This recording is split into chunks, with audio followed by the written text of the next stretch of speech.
On lit dans la première lettre de Paul aux Corinthiens, la lettre qu'il a écrite aux chrétiens de Corinthe, au chapitre 13.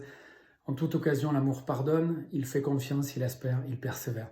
Voilà, l'amour qui pardonne, qui fait confiance, qui espère et qui persévère, c'est cet amour dont on a essayé de parler pendant un camp, où il y avait 65 enfants.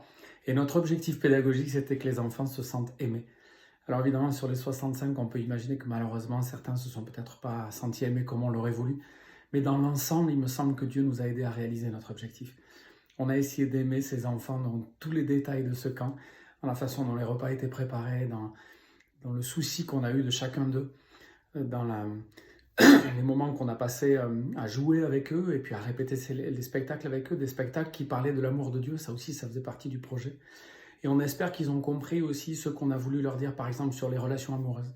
On a dit à ces enfants qui commencent à voir l'amour s'éveiller en eux, qui ont envie de sortir avec un garçon ou sortir avec une fille, on leur a dit, vous êtes prêts physiquement, mais vous n'êtes pas prêts psychologiquement, spirituellement. Attendez, prenez le temps de découvrir l'amour et de construire quelque chose qui sera durable. Sinon, vous allez vous faire du mal et vous allez faire du mal autour de vous. Et on a dit à ces jeunes, même quand ils ont 14, 15, 16 ans, que c'était trop tôt et qu'il fallait discuter, qu'il fallait plus passer du temps, créer des amitiés et que ces amitiés pourraient peut-être un jour devenir de l'amour. Mais que cet amour, eh bien, il se construit et il se vit dans un engagement sérieux et durable. Quand Dieu nous demande de nous marier, c'est pour que la sexualité soit vécue dans le cadre d'un engagement fort. C'est pour qu'on soit solide. Et on voit aujourd'hui trop souvent des couples qui vivent une union libre et puis qui se séparent quand ça ne va pas, même après des années et des années de mariage, même après des années de vie commune, même lorsqu'il y a des enfants. Et c'est tellement facile et c'est terrible.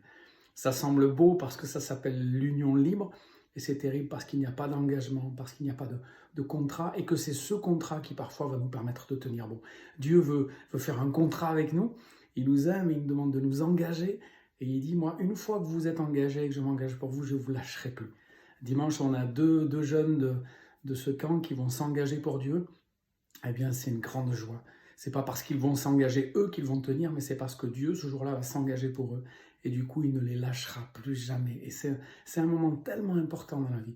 Ce moment quand on est enfant, jeune ou adulte ou très vieux, et où on répond à l'amour de Dieu. On signe un contrat avec lui et Dieu ne nous lâche plus.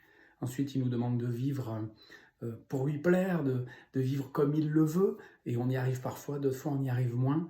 Mais il ne nous lâchera plus jamais. Et si on s'éloigne de lui, il reviendra nous chercher. Voilà, c'est cet amour dont on a voulu parler, c'est cet amour qu'on a chanté, et c'est cet amour qu'on aimerait voir découvrir par beaucoup. On n'arrive pas toujours à aimer comme Dieu, mais on veut aimer comme Dieu parce qu'on se sent aimé, parce que c'est quelque chose d'extraordinaire, parce que c'est ça qui change la vie, c'est ça qui donne la paix, c'est ça qui donne la joie. Et on vous souhaite, comme on l'a souhaité avec ces enfants et avec ces jeunes, de découvrir l'amour de Dieu. Et ensuite, une fois qu'il est en vous, eh bien de le transmettre parce que ça déborde et on ne peut pas le garder pour nous.